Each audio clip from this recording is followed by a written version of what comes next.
Pozdravljeni na drugem dnevu našega katehetskega simpozija z naslovom Skupaj na poti vere.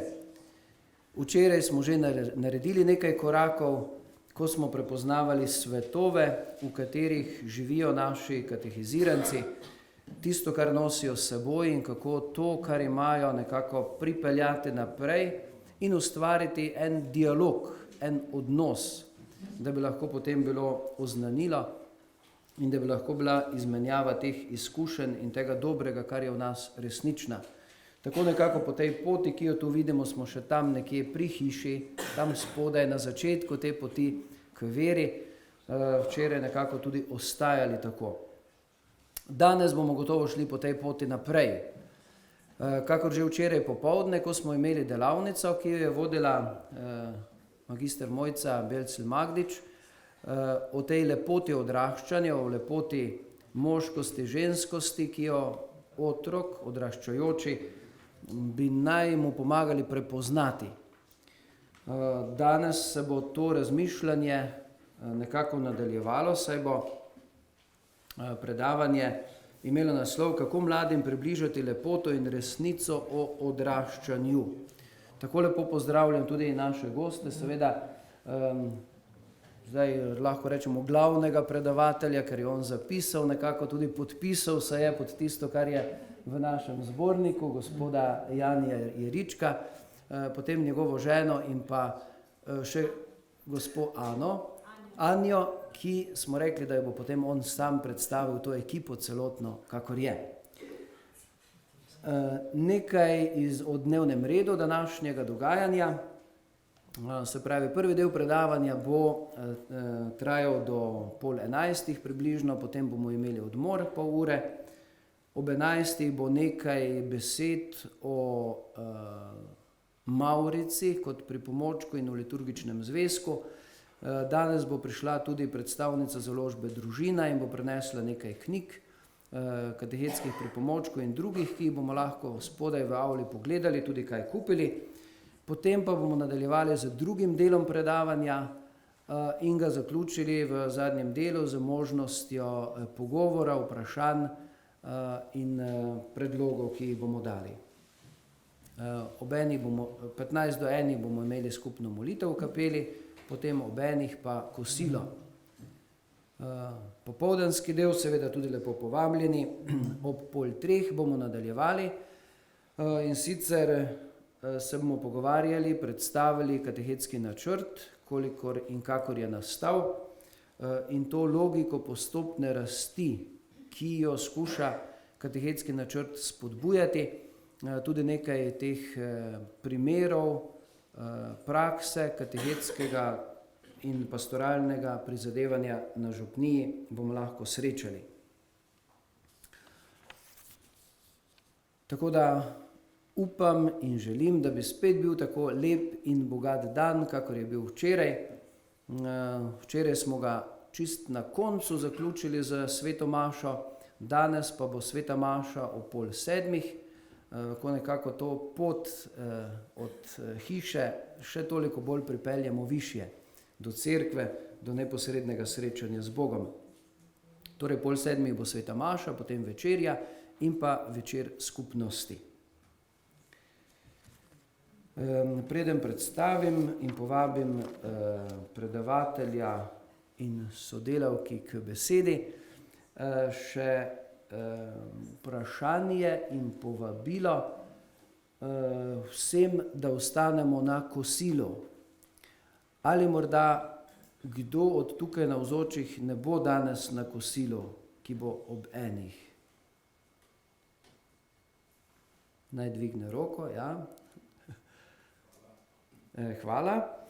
Potem lista prisotnih bo tudi krožila in vpisana so imena vseh tistih, ki ste včeraj bili tukaj na predavanju po abecednem redu, tako da ni treba vam vseh podatkov pisati. Povabljeni ste sicer, da dopišete elektronski naslov, seveda, če ga uporabljate, pa da se potem podpišete naprej.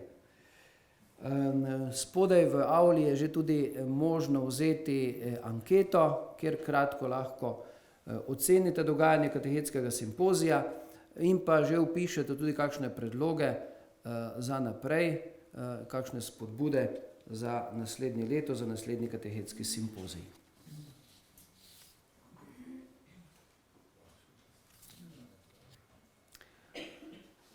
Torej, gospod Jan Jeriček je mož, zakonski mož, tako je napisano v zborniku, tudi se to s tem začenjam, najbrž, ker osebno se še ne poznamo, danes smo se srečali, včeraj smo se malo dopisovali.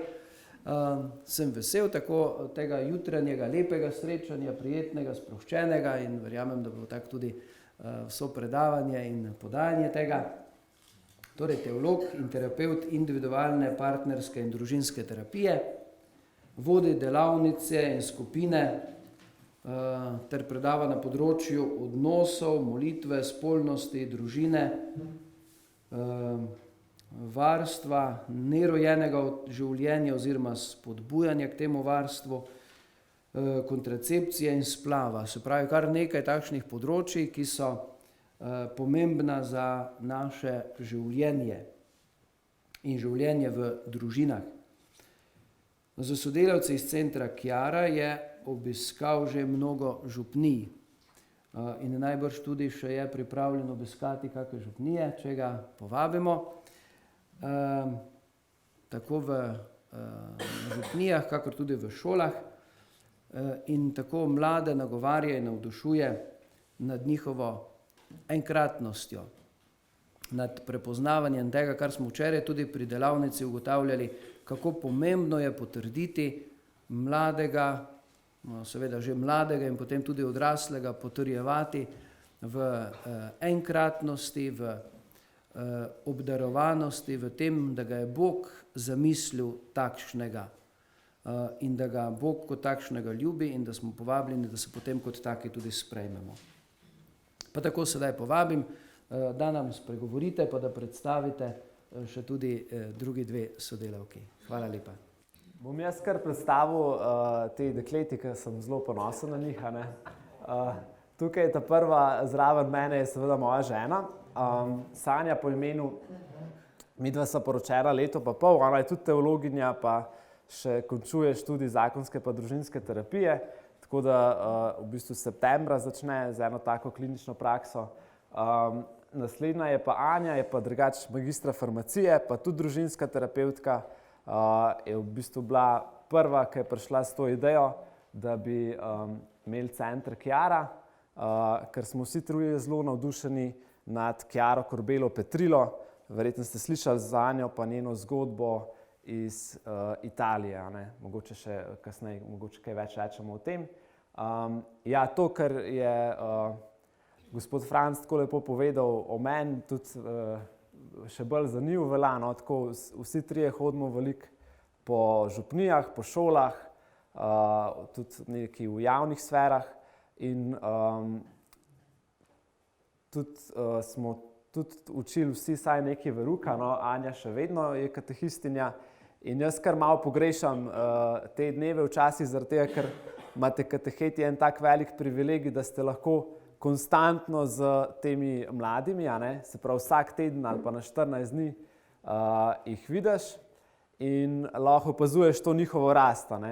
To, kar mi zdaj bolj delamo, je to, da pač pridemo, imamo tam 50 ali pa 70 predavanj na leto in tako pač prideš, imaš mogoče 4 ure na kakšnih duhovnih vajah, je nekaj vprašanj, je nekaj potem neka dinamika in potem greš, in potem kateheti naprej odgovarjate na vprašanja.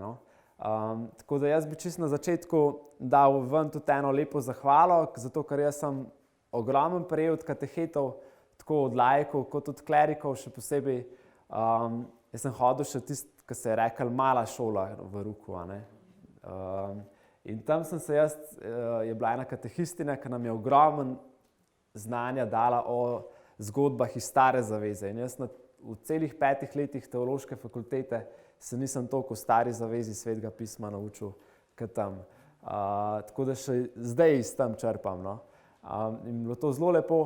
Poleg tega pa tudi pol, ko sem bil bermanc pa najstnik, je bil tam v Novem mestu en naš župnik, frančiškan, pater Simon Peter, ki mi je bil kot en drugi oče, sem ga kar tako imenoval, da je on moj drugi foter.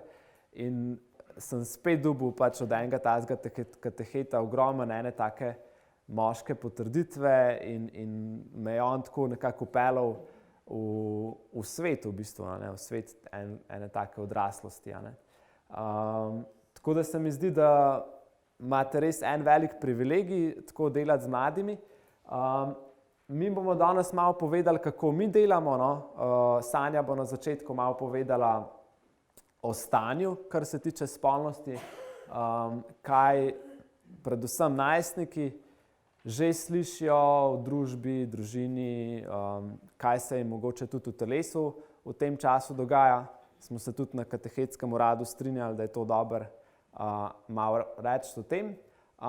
Pol bova pa midva zanjo predstavila, kako mi približno pristopimo, kadar imamo mi stvari, kaj opažamo, mogoče vam dali nekaj, s čimer si boste lahko pomagali. No? Ste pa vabljeni tudi res tako, da je to dinamično, da vprašate, da poveste kakšen komentar, nestrinjanje. Se bo na koncu v bistvu veliko časa tudi za to. Tako da pač upam, da ne bomo samo mi govorili nekaj, kar smo pripravili ali pa kar so naše izkušnje, ampak da boste pač vi res lahko vprašali tisto, kar vas zanima. Ja, to je v bistvu to, tako da bi dal kar Sanji besedo. Moja naloga danes bo, da predstavim malo problem, Anja pa Jani se bosta pa pol matrala z rešitvami. Torej, na začetku bomo malo spregovorili o družbi, kaj najstniki oziroma otroci dobijo glede spolnosti iz družbe in potem bomo šli na šolo in pa družino.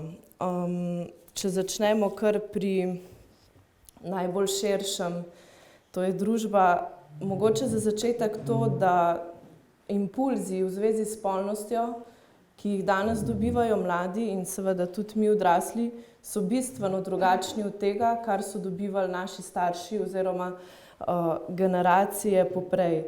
Danes vemo, da je dovolj samo en klik in lahko pride otrok do najbolj bizarnih vsebin v zvezi s spolnostjo, ki so popolnoma popačeni od tega, kar pa v resnici spolnost pomeni.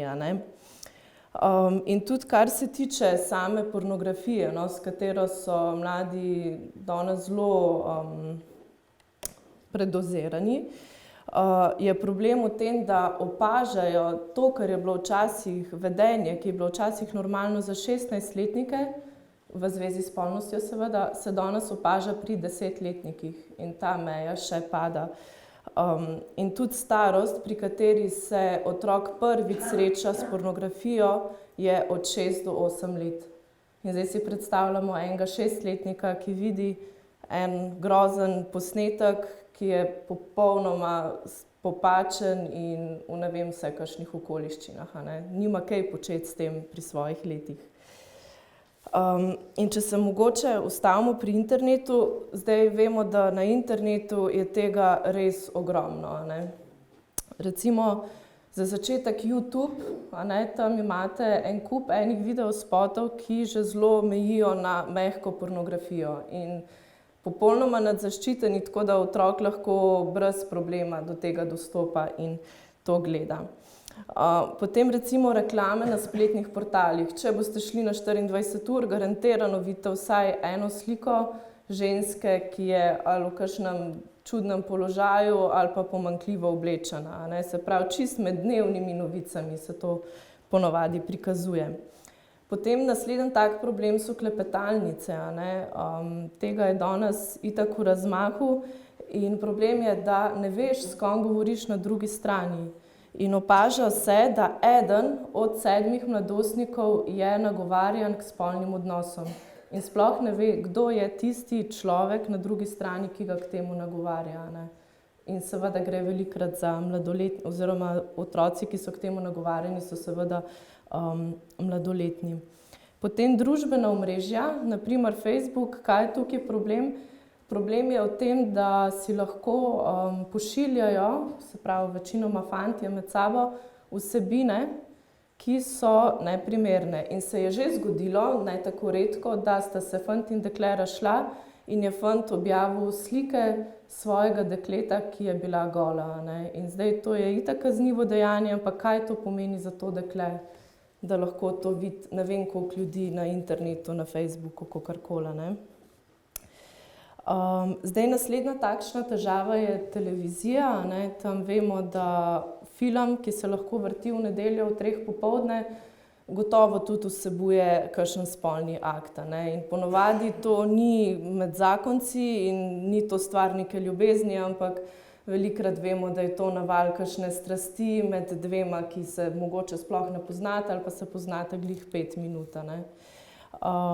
In recimo vse več je tudi filmov, ki v današnjem času napeljujejo zelo očitno k LGBT ideologiji.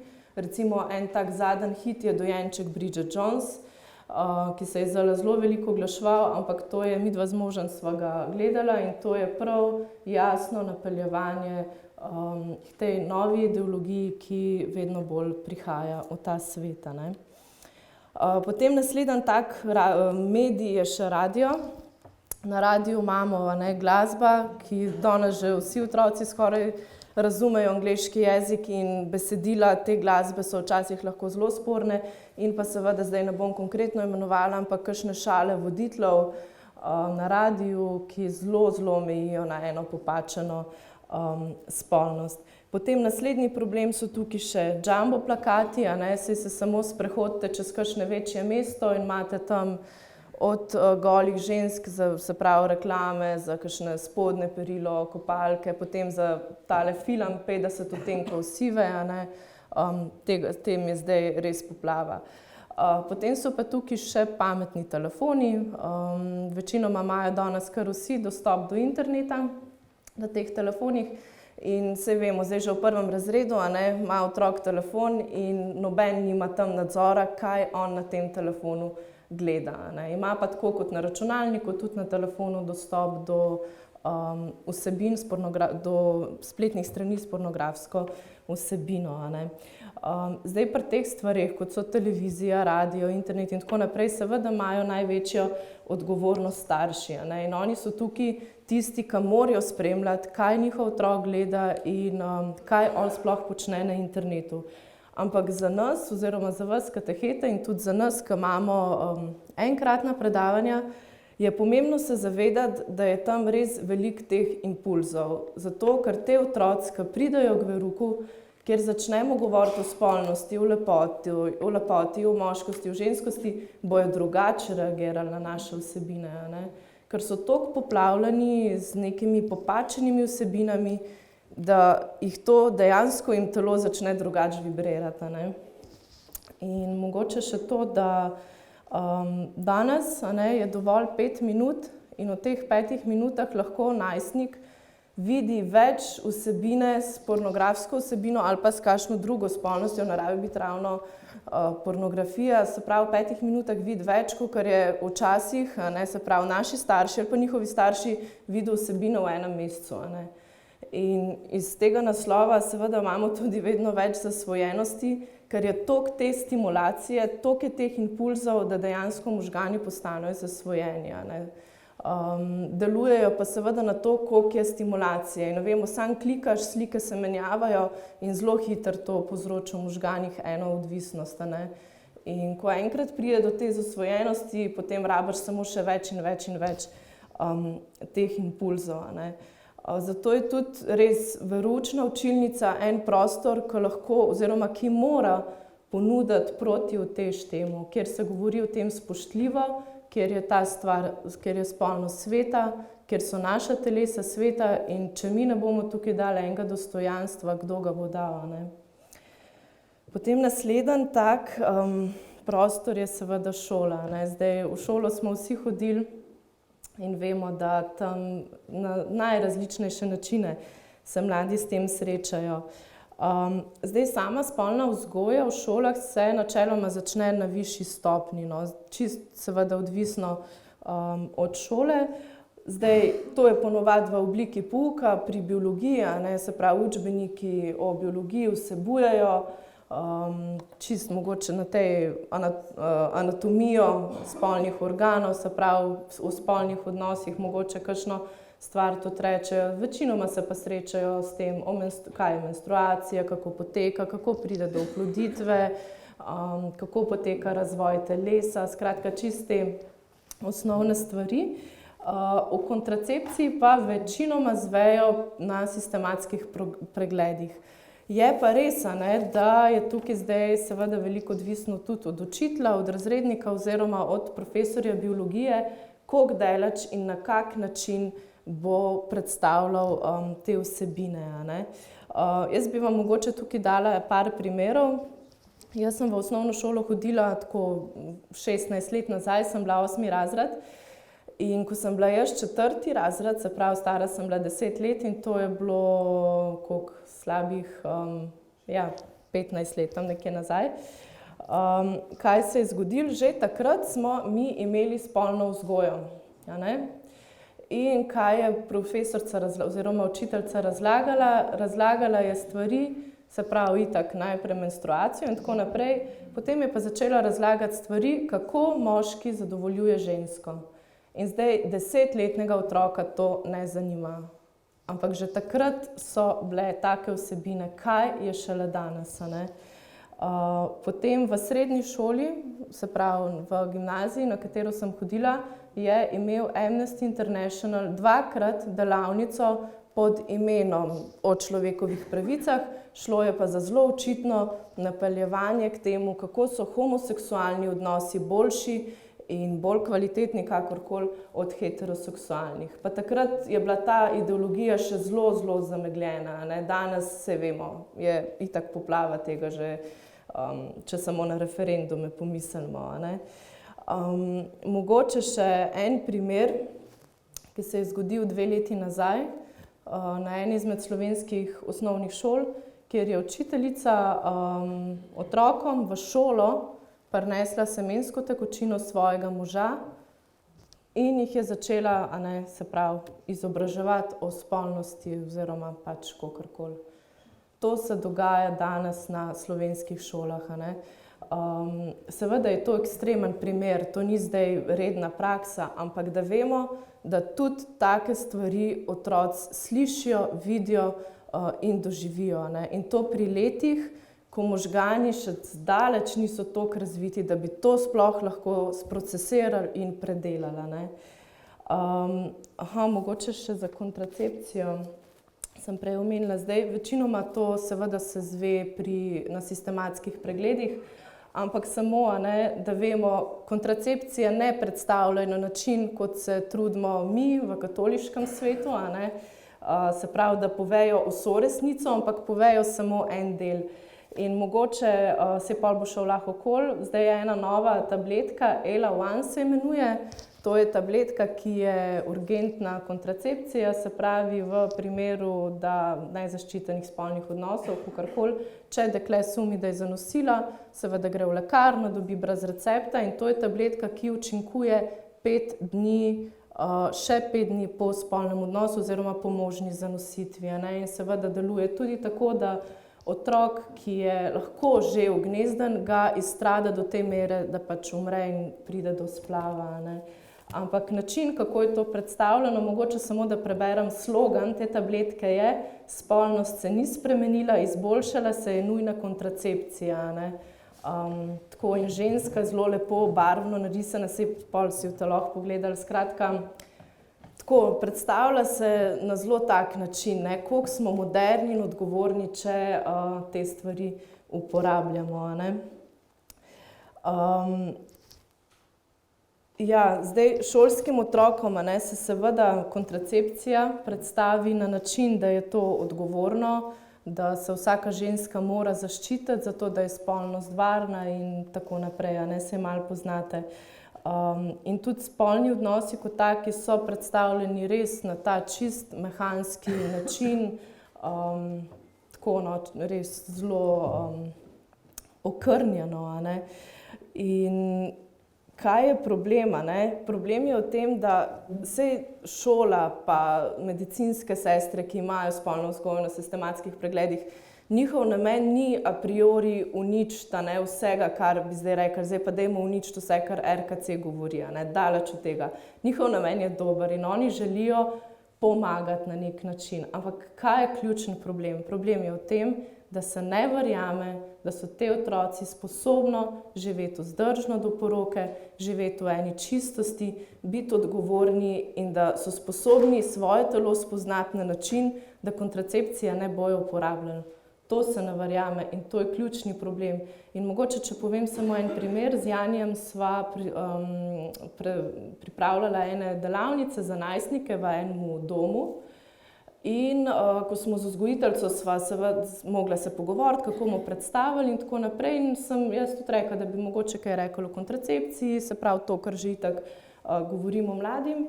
In odgovor te vzgojiteljice je bil, da je itak brez veze to govoriti, ker te otroci bojo imeli spolne odnose v vsakem primeru. Tako, s tako zavestjo se gre, ne? Saj niso sposobni. Oni so itak živeli v takih družinah, da ne morejo se zdaj tukaj odgovorno obnašati. Ampak ni res. In se mi zdi, da smo kateheti in vsi, ki delamo z mladimi, res poklicani v to, da v te otroke verjamemo. In da oni tega so sposobni. In če bomo verjeli, oni bojo to delali. Samo v tem je poanta na nek način. Ne? In pa seveda, tako kot sem že prej rekla, no, da veroučna učilnica res postane prostor, kjer se o teh stvarih govori dostojanstveno in spoštljivo. Se bomo pa tudi povedali, na kak način stvari predstavljamo mi. In zdaj drug tak oziroma tretji prostor, kjer se pa otrok na najbolj primarni ravni sreča s spolnostjo, je pa seveda družina. Ne? Tukaj smo pa tako ali drugače se srečali vsi. Ne? Se pravi, pri nekaterih se doma o tem ni govorili, ampak tudi to nekaj pove o spolnosti. Če se o teh temah ne govori, tudi iz tega se otrok nekaj nauči. Pri enih se je govorilo na spoštljiv način, pri enih je bilo pa tako, ko smo, je otrok kaj omenil ali pa je bil kakšen prizor na televiziji, pa so takoj vse potišali, ugasnili, prestavili program in tako naprej. Ne? Ampak vse to je govorilo nekaj o tem, kaj je spolnost, kakšna je spolnost in kakšen je seveda naš odnos do spolnosti. In način, kako starša živita svojo spolnost, vpliva na psihološki razvoj otroka. Če tudi se o tem ne govori, če tudi otrok nič ne vidi od tega, če ne ve, kaj je v zakonski spalnici, ampak na nezavedni ravni se stvari čutijo in stvari imajo vpliv.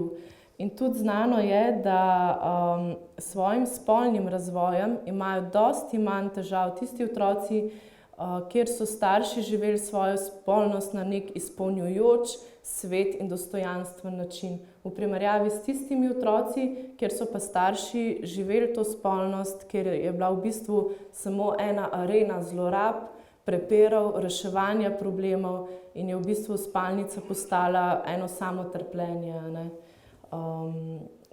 na kakršenkoli način, telesni, čustveni ali pa duhovni. In seveda je razlika, ali starši vsak impuls spolni, ki prihaja, ali ga ignorirajo ali pa o njem govorijo. Ker nekaj je dejstvo, če z otrokom ne bojo starši govorili, potem bo z njim govorila družba o tem. To se moramo zavedati. In vse, kar ne bojo zvedeli doma, bojo seveda iskali drugje. Tudi pri verouku in tudi v cerkvi. In tako je, da starši so tisti, ki morajo biti tukaj zaščitniki, se pravi, kjer mora biti spolnost res predstavljena kot sveta. In v družini, se mi zdi, da je prav, da se to omeni, se pa žal dogajajo tudi stvari, ki se ne bi smele zgoditi. Zdaj tukaj mislim kakšne zlorabe. In zakaj je to tak problem, sploh če pride do spolne zlorabe?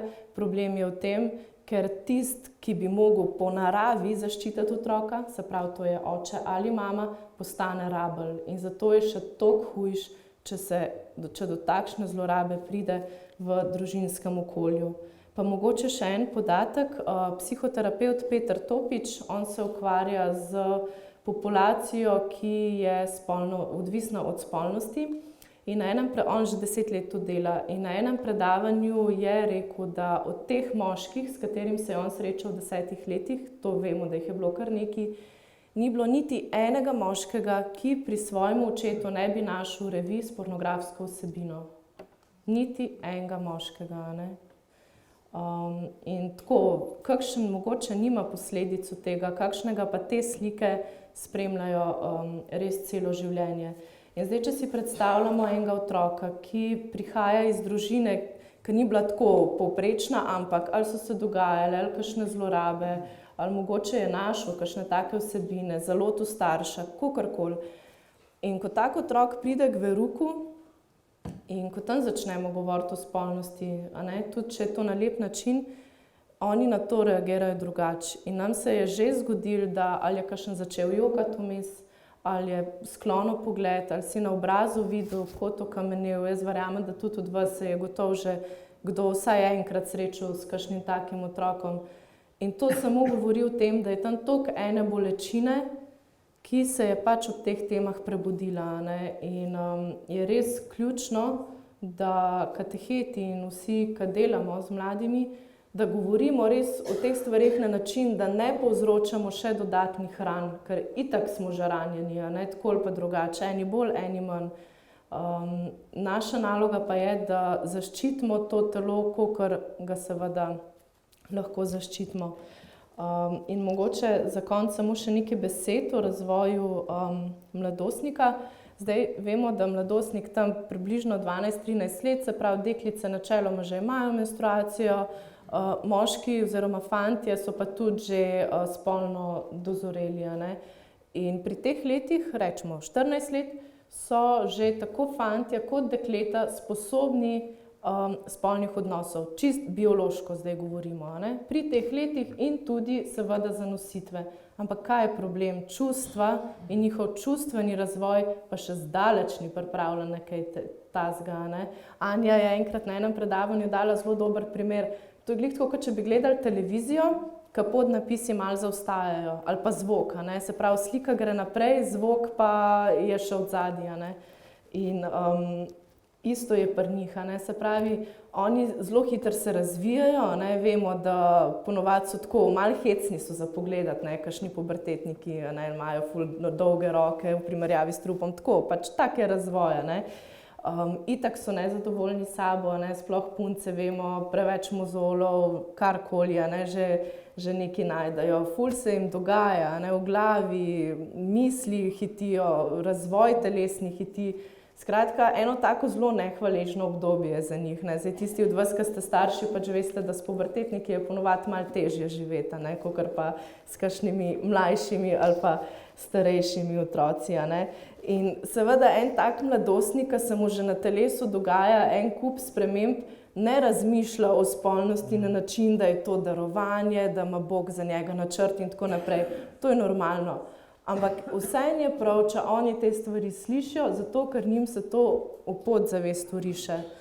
In s tem, ko bojo oni bombardirani s popačeno spolnostjo, je toliko bolj fajn, če lahko pridejo na veruk in tam slišijo nekaj lepega o tem. Ponovadi tako razmerje popačenega in lepega je, več je ponovadi tistega popačenega, pač zaradi, ker je družba že tako narejena.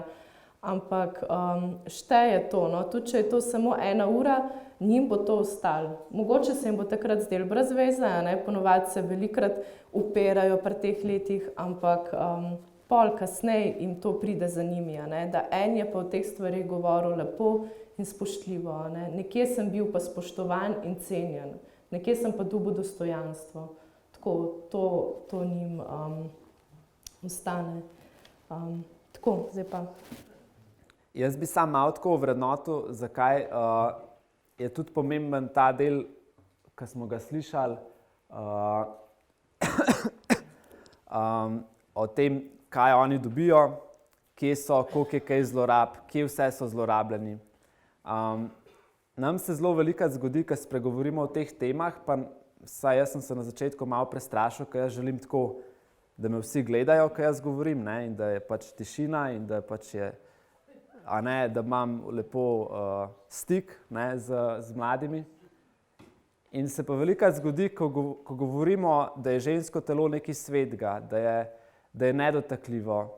Zdaj ne gledati, da je eno nazaj, ne gledati zdaj tega, zdaj mene poslušajte. Ko govorimo, da je to nekaj svetega, kaj se zgodi? ena dekleta ali pa eni fantje bodo pogledali dol, eni bodo zardeli, eni bodo kar ratali zaspani, kar odnesli jih bo. Ne se tega ustrašiti, a ne, pač to, kar je Sanja povedala, toliko enih stvari se zgodi znotraj družine, znotraj družbe, znotraj vrstnikov, da je pač normalno, da telo včasih odreagira drugače. In je včasih tudi normalno, to pa tudi spovedniki veste, koliko enih istih grehov na področju spovedi je, da lahko se, ne vem, čez leta naredi en preskok. Ampak te stvari, ki jih bomo danes tudi govorili, vem, da imajo že zelo obrabljen izraz teologija telesa in da gre marsikateremu kaplanu ta izraz na živce, tako kot mu gre mogoče usmiljenje na živce ali pa to, kar se skozi ponavlja. Ne? Mi, ki smo še teologijo študirali, je profesor Košer enkrat rekel, ja, sej, če pa kaplan ne zna nič drugega povedati, pa v teologiji telesa govori. Ne? In verjamem, da veliko tega čutimo tako v naših teh pastoralnih sferah.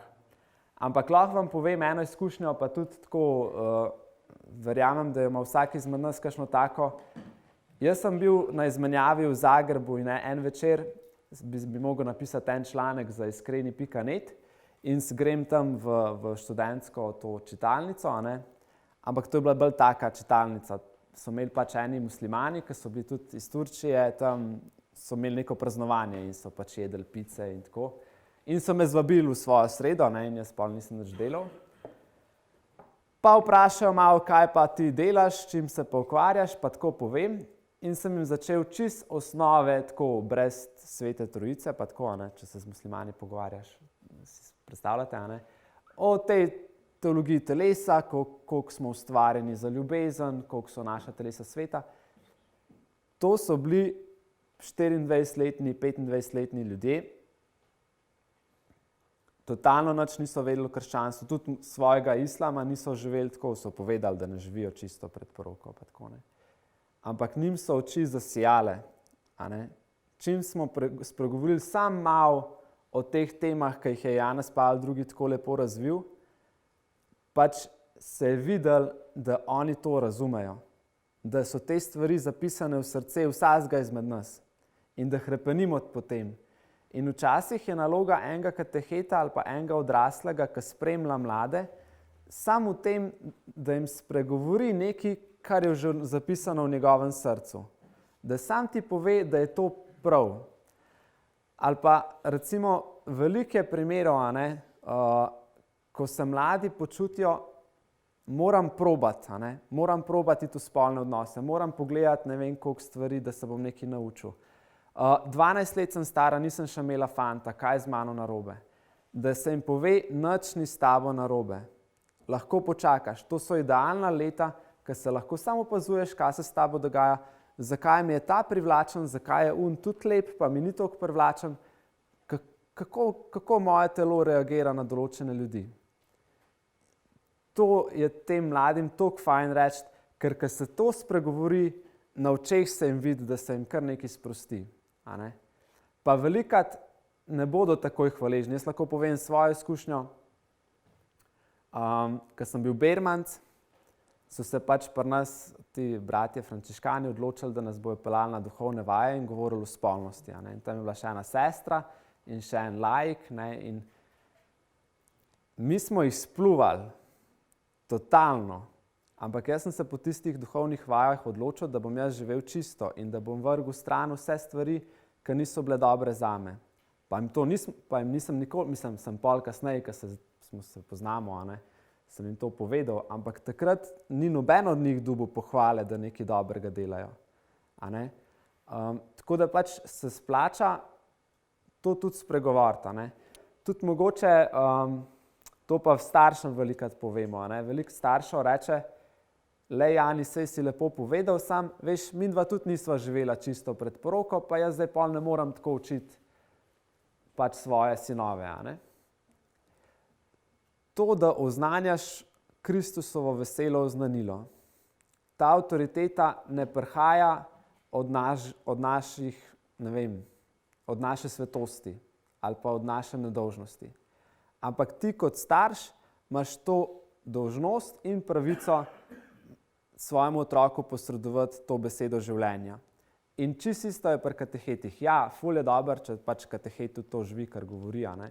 Tudi mladi nas preberejo, še posebej nežnejši spol, tle točno ve, kako je katehet s temi stvarmi, pa kje se mu glas zatrese, pa kje dol pogleda, pa kje tako.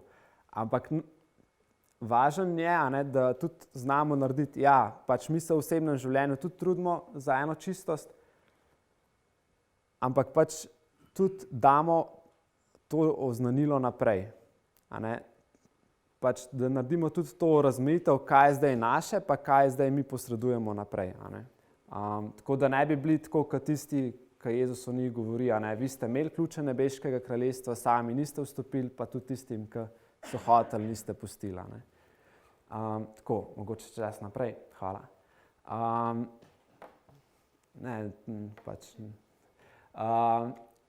To je še eni podatki, ki je tudi ta terapevt Peter Topič povedal na Nikodemovih večerih lani. In se mi zdi zelo dobro, predvsem zato, da razumemo, zakaj toliko hitro zdaj pride do zasvojenosti ali s pornografijo ali s takimi spolnimi odnosi pa odvisnostmi. Če pogledate tukaj, radio je rabil 35 let, da je dosegel 50 milijonov uporabnikov. Televizija za isto število uporabnikov samo še 13 let. Internet 4 leta, družabna omrežja, to je Twitter, Facebook in tako naprej, 16 mesecev, pametni telefoni 9 mesecev, igrica Angry Birds, če ne poznate, vam čestitam, je rabila samo 35 dni za 50 milijonov uporabnikov. Za Pokémon Go ste verjetno slišali, je pa v prvem dnevu dosegel 6 milijonov uporabnikov. V enem mesecu 100 milijonov, v manj kot 3 mesecih 500 milijonov. Mogoče se spomnite še igrice Super Mario, ki je bila pač dosti let nazaj. V 30. obletnici je imela 40 milijonov kopij prodanih. Se pravi, včasih je bil ta razvoj dosti počasnejši. Zakaj je to pomemben? Ker več, zdaj govorim prav o pornografiji, več slik, ko ukrajšam, pač več slik na recimo minuto, v istem času več slik, če nekdo vidi, hitreje pride do zasvojenosti, ker možgani niso sposobni predelati tega. Še posebej pa otroški možgani, pa najstniški možgani nimajo vse tega filtra, da bi lahko rekli, ok, to je zdaj film, oni si tega ne znajo razložiti. Še posebej pa, ker ponavadi, nažalost, se v spolnosti veliko govori, noben pa ne govori o bistvenih stvareh. In pač je težko to predelati. Jaz tudi kar uporabljam stavek velikokrat od Damira Stojiča, ki je rekel, vsakmu fantu ali pa tako, tudi dekleta, so tudi zelo ranljiva na tem področju. Kdor ima težave s tem, naj ne pusti duhovnikov, pač, da bi bili brez dela. Vem, da itak niste brez dela, ampak pač je dobro se tega očiščevati in tudi dobro je pač, da so duhovniki tudi razpoložljivi.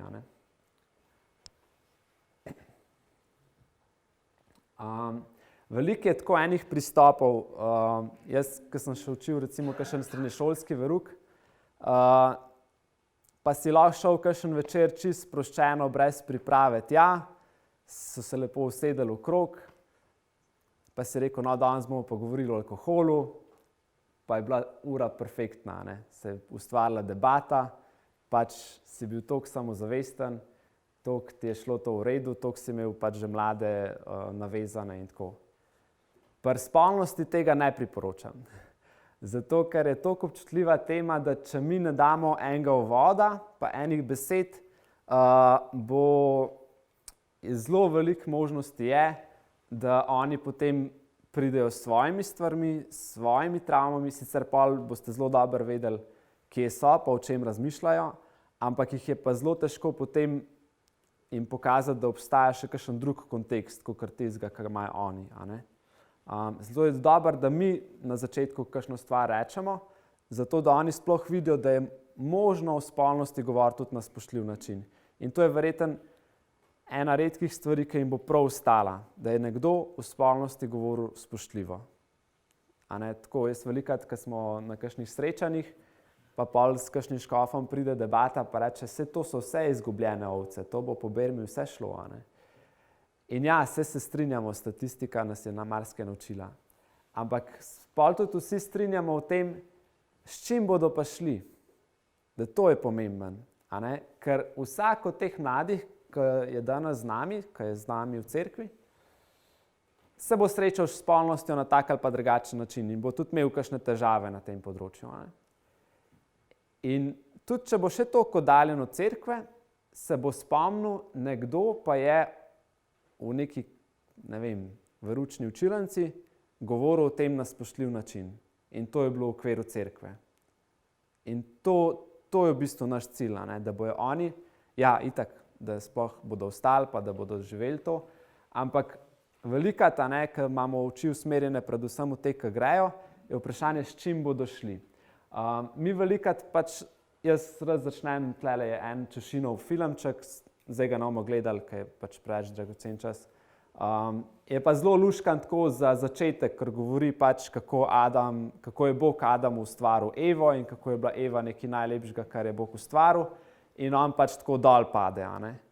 In pač tukaj jaz kar prevedem, da to je pač ta stavek, Adam reče, to je končno kost iz mojih kosti, pa meso iz mojega mesa, ne? Da to je tako, da bi rekel wow. A ne? In je pač Adam dol padel in je bil pač navdušen nad lepoto Eve. A ne? In pač kaj je ta lepota, tudi vse predstavlja, bo pa še kaj Anja več povedala, ampak take stvari so fajn za začetek. A ne?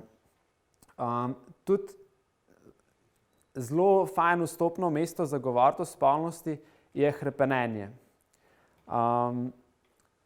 In tudi jim vrednotiti, zakaj tudi velikrat imajo občutek, da v cerkvi želimo odrezati ta hrepenenja.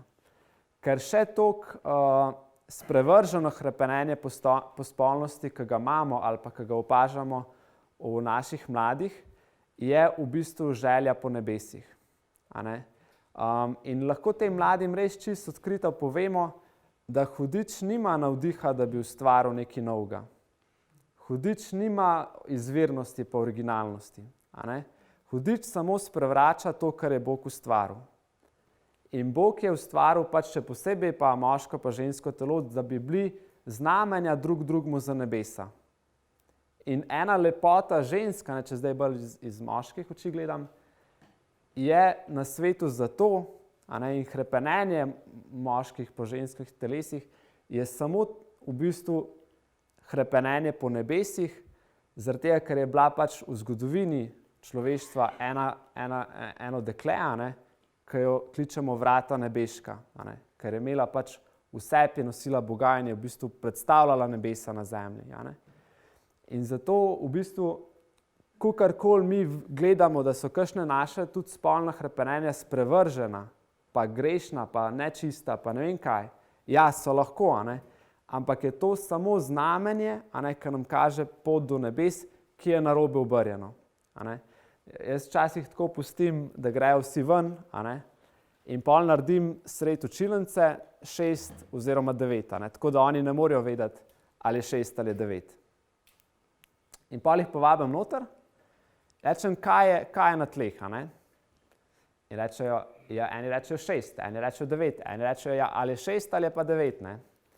In pol jaz malo manipuliram z vprašanji in rečem, ja, v bistvu, če gledamo z vaše perspektive je 9, če pa gledamo z vaše perspektive je pa 6, tako pač več resnic, Ja, več resnic, in tako. In pol jaz tako, malo nagrivo napeljem in pač se strinjamo, ja, več resnic je, če gledaš iz tega vidika je tako, iz tega pa tako, Pa je tako izšokiram, in rečem, ne, pač nekdo je napisal 6 ali pa napisal 9.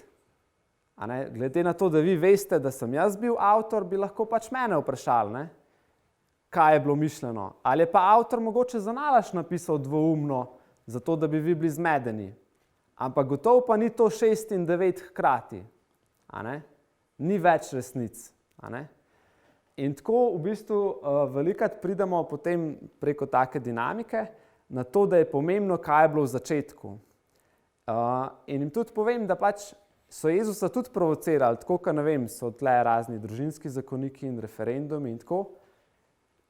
In so tudi pač rekli, a je dovoljeno možu pač se ločati od svoje žene, in take stvari. In je Jezus vedno odgovoril, pomemben je, kako je bilo v začetku. In da pač imamo ta spomin na začetek, kaj je Bog želel v začetku, ko nas je ustvaril. In da tudi pač, če se vrnemo na 6 pa 9, Božja znamenja so očitna. Se pravi, Bog, ko daje znamenje, ga daje tako, da ga človek razume. Hudič je tist, ki daje zamegljena znamenja ali pa neka dvojna sporočila. In tako je pač zelo fajn vstopno mesto, da oni začnejo tako razmišljati o teh stvarih. To ni treba. Ja, pol pa tako, da se spomnejo, da so še vedno pri veruku, pa rečemo, ok,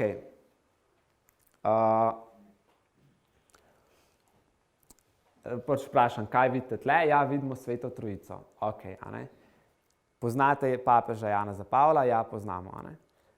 No, papež Janez Pavel II, sveti papež, je rekel, da na svetu ni lepše ikone Svete Trojice, kakor je mož in žena, kadar se ljubita. In to še prav posebej v spolnem odnosu. Tako, da oni malo preklopijo, da vidijo, sej cerkev pa ni sam, da bi govorila ne, pa ne smeš, pa ne smeš, pa ne smeš. Ampak da dejansko cerkev zna en papež, tam starček v beli obleki, zna tudi take stvari napisati. Hkrati pa mož pa žena predstavljata tudi nebeško gostijo, se pravi nebeško svadbo, in sta kamorkoli gresta znamenje te nebeške gostije. Se pravi, mož predstavlja Kristusa in nevesta njegovo nevesto cerkev. In pač malo jih vprašam, če so že kdaj slišali, da bo, da bo Kristusov drugi prihod in da bo takrat ta združitev med Kristusom in cerkvijo. Toliko čisto malo, da razumejo teorije. Ja, a boš ti kaj povedala o ženskosti? Tako, ko govorimo mi o odnosu, ko preden prijemo mi sploh do spolnosti, pomeni je vedno v enem konkretnem odnosu to. Med konkretnim moškim, konkretno žensko. Pomeni, da nikoli ne moramo govoriti izven enega odnosa in izven tega, da smo v enem konkretnem telesu. Tako da ponavadi mi gremo tudi na malo, da se dotaknemo čisto tega dostojanstva moškega, ženske, kaj sploh pomeni biti eno drugo, ker se to nenehno spreminja in lahko vsi, če smo iskreni, pogledamo, da je danes velika kriza tako moške identitete kot ženske identitete.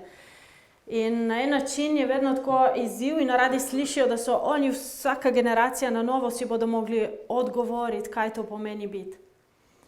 In poiskati ene resnice, ki veljajo za njih, ki jih je Bog zapisal v naše telo. Tako da tudi konkretnost ženskosti moškega ne moramo dati izven konkretnega telesa. In jaz običajno, kadar govorimo o tem, začnem malo tudi s telesom, z govorico telesa. Ker mi smo, tako ponavadi razložim, smo duh, duša in telo, ker smo prav iz Svete Trojice. In je pomembno, kaj nam sporoča tudi telo, kako mi doživljamo naše telo.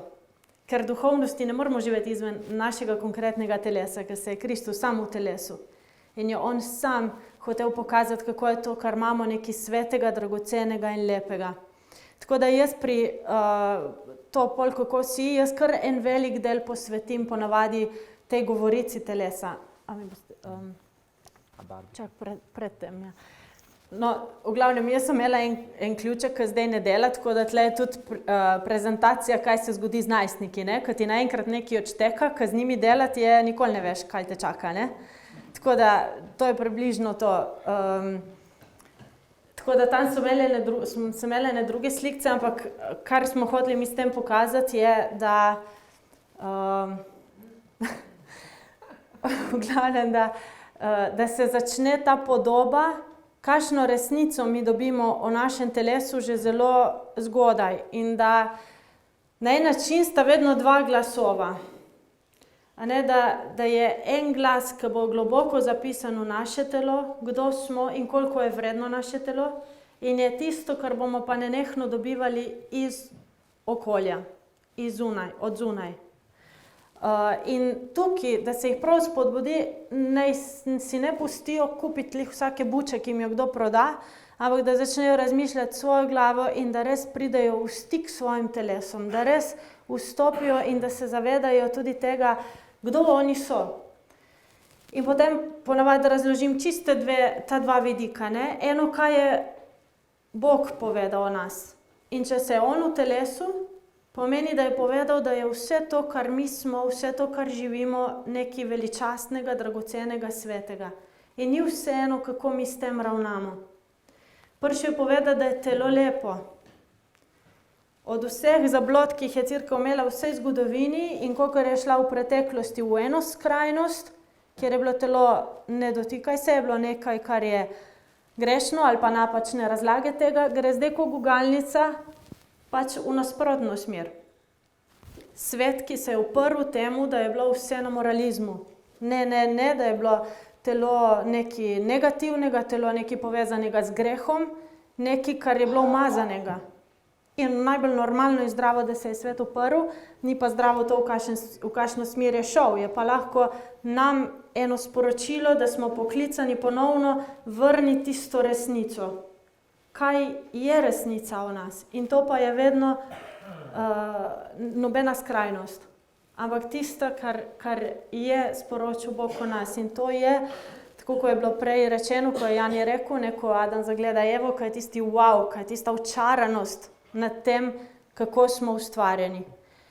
In tle tudi jih malo napeljati na to, da smo vsi original, da smo vsi, da je vsak prejel to kot dar. Da ni samo umevno, da smo živi, jaz jih vedno spodbudim, če so že rekli da svojemu življenju, zavesten da. Zavesten da svojemu spolu, svoji moškosti, svoji ženskosti. Zavesten da krstu, kar pomeni sprejeti resnico, ki jo Bog govori o nas, ne to, kar govorijo, ko bomo pol pogledali, kaj govori svet, ampak tisto, kar je Bog rekel. Ti si tisti, ki se ga veselim, ti si tisti ljubljeni, ti si čudovita, ti si tisti, v katerega verjamem, da bo naredil tisto, kar sem jaz položil v njega, to poslanstvo, te sanje. In pač pol nam peljemo tudi na ta četrti, da je tej specifični poklicanosti, da vsak od njih odkrije, kje jih Bog kliče, da podarijo svoje življenje. Ker tam je sreča, vsi si želimo biti srečni.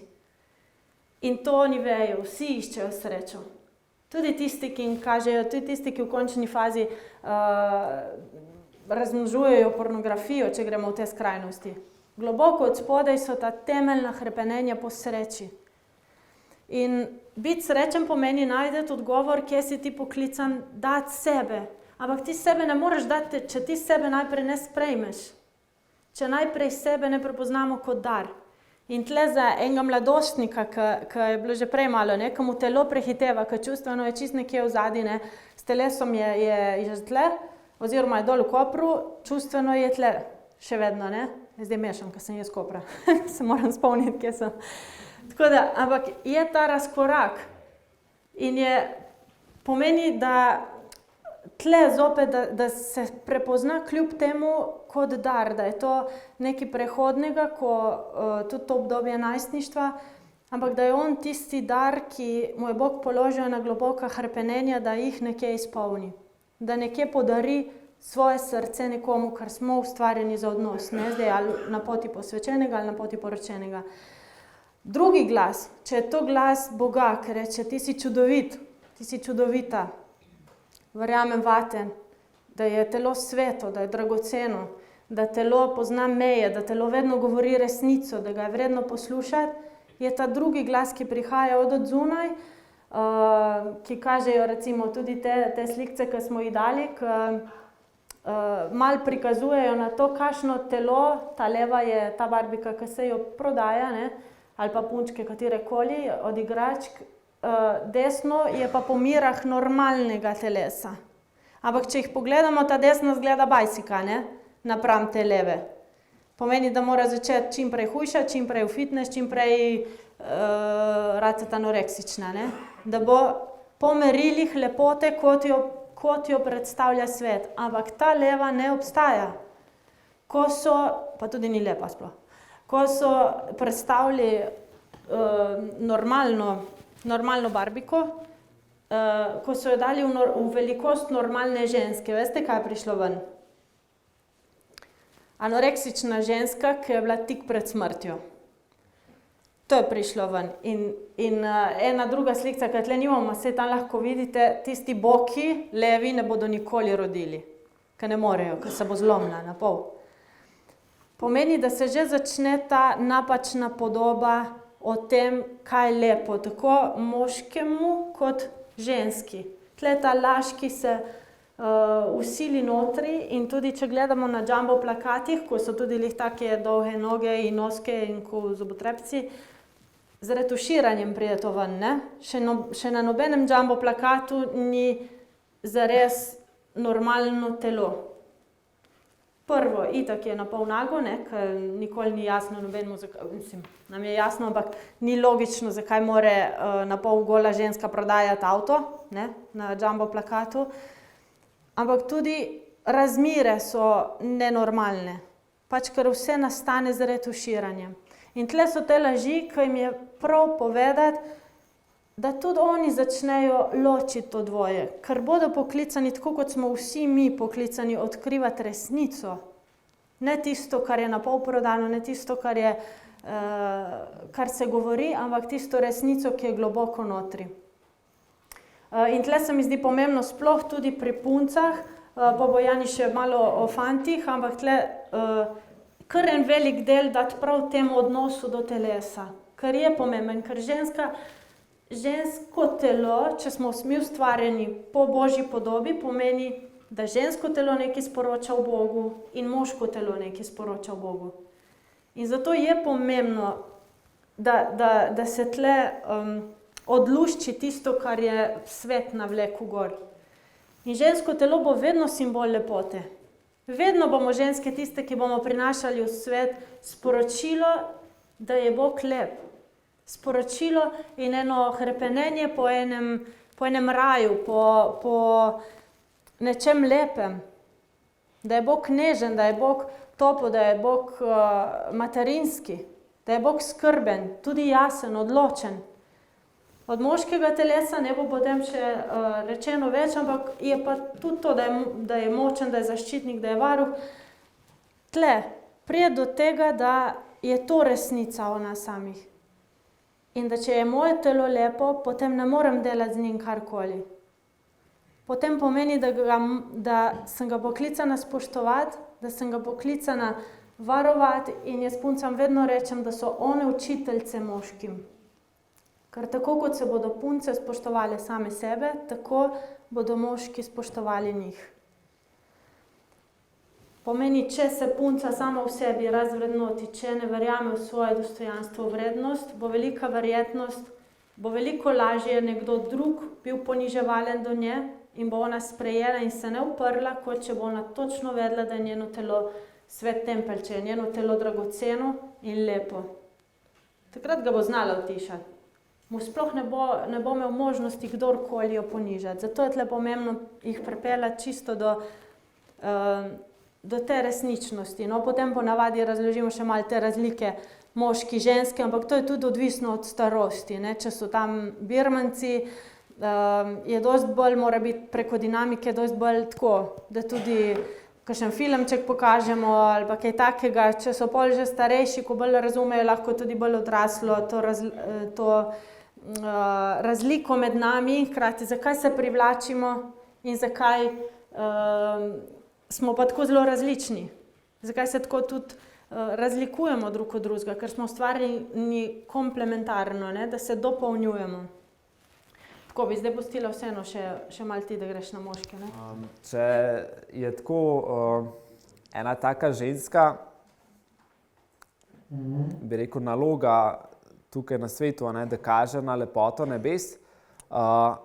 Po drugi strani moško telo, ki se posebej v najstništvu pač mišice bolj razvijajo, kaže na to Božjo moč. Seveda smo mi veliko bolj šibki kot Bog, ne. Ampak ena tako lahko povzrejo, ne, to, kaj pomeni biti Bog oče. A ne? In to je v bistvu namen vsakega fanta, je, da se vzgoji v čim lepšo podobo Boga očeta. A ne? Se pravi, da bo tisti, ki bo znal zaščititi, da bo tisti, ki bo se boril za nekoga, ki bo tisti, ki bo vse dal, da bi najdel pač, ne vem, ali svojo pač nevesto, ali svojo pač kraljico, nekaj, za kar se bo boril. A ne? Tako rečemo, da je pač moški tudi osvajalec. A ne? In to ima zelo veliko veze s tem, kar je prej Anja govorila, da naredimo en tak most. Velikrat vidimo, a ne, tudi zdaj opažamo, mogoče zadnje pol leta, da velikrat, kamor pridemo, včasih je bilo tako. Moški, pač ali fantje, a ne, tam berbanci so bili, tako bi rekel, a ne taki plitki, no, ne bom zdaj grdo rekel, ampak tako, pač so povedali stvari po domače, malo bolj tako, ne, gremo čim prej v poslo, pa tako, a ne, take stvari bi imeli oni v spolnosti, a ne, važno, da punca dobro zgleda, a ne, medtem, ko dekleta so bila tako, a ne, malo sramežljiva, so že imele malo globlje misli, pa tako. Velikokrat se zdaj zgodi, da se stvar kar malo obrne.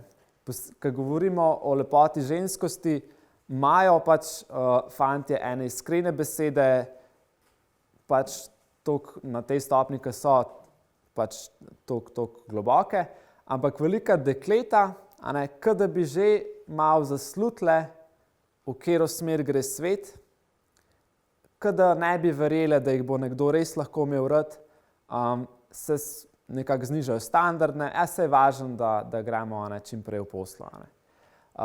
In nas kar malo šokira, ne, in si to sploh ne znamo drugače razlagati, kakor tako, da so se res prilagodila pač nekje stanju v družbi, a ne, in ne verjamejo, da obstaja še kaj drugega. Na koncu je res vedno vprašanje vere, a ne. C.S. Lewis je rekel, da bi žensko srce moralo biti tako visoko, da bi moški moral iskati Boga, da bi našel njo. A ne? Ker velikokrat se zgodi, dekleta imajo neka hrepenenja, ki so, tako bi rekel, ki odraščajo o teh princih na belem konju. Ampak kaj je ta princ?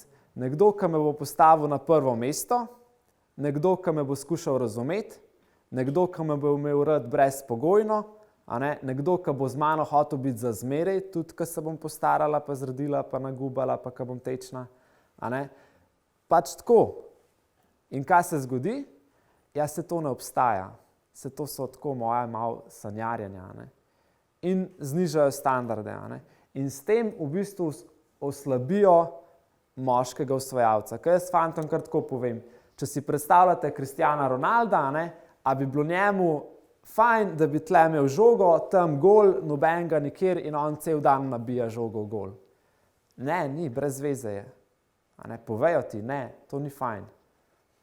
Pol pač, ko sem jaz malo bolj, a ne, košarkarski navdušenec, če v tem svetu povem, a ne, če je fajn sam tam zicre zadevati, ne, ni fajn. Nobenemu ni to fajn. Fantomu posebej ne. Vsak fant, ki sanja v košarki, sanja, da bo zadev trojko v zadnji sekundi za zmago. In vsak fuzbaler sanja, da bo tekma napeta, da bo pač, ne vem, El Clasico, da bodo igrali in da bo pač 5-5, pa se pol zadane gol. Sprav nekaj, kar je težko. A ne? In enako imamo hrepenenje osvojiti punco, ki jo ne mora vsak osvojiti, ki ima ene standarde, ki ima eno dostojanstvo, ki se ceni. In zato je pač zelo tle zavibrirajo pač fantje pa dekleta med sabo. Se pravi, če vsako dekle enostavno osvojiti, če vsako dekle, tako kot fantje rečejo, lahka, pol mi ne moramo sploh se potruditi, da bi razvili tega osvajalca v sebi. A ne? Ker ni več nič zanimiv. A ne? Isto je tudi fant zaščitnik. A ne? Včasih tako pogovarjamo, tudi pač med mojimi vrstniki, a ne. Pa kakšen fant reče tako, ko sem zelo za katolika, pa pobožnega, pa tako, ne. Reče, saj jaz ne bi nikoli silil svoje punce pač v spolne odnose, ne, ampak če pa ona za, ne, pol pa ni problema, ne. In tako sem jaz enkrat malo poznal, sem rekel, to, da nisi posiljevalec, te še ne naredi dobrega kristjana. Ne? Pač če ne siliš, pa ne bova šla, ne bom je silil. Moški ima moč spoštovati dekle tudi takrat, kadar se sama ne spoštuje.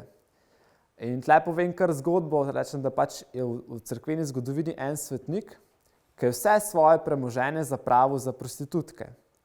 In direktno za njih jih je zapravil, ne proti njim. Ime mu je bilo sveti Vitalij iz Gaze, in on je živel mislim, v 7. stoletju, in je bil menih, je delal v kamnolomu in je pač v celodnevno plačo je šel pač v neko, tam je bila neka četrt, ali kako se reče, kjer so bile pač te prostitutke, in je vedno šel k eni drugi in pač ji dal denar, da lahko preživi noč z njo.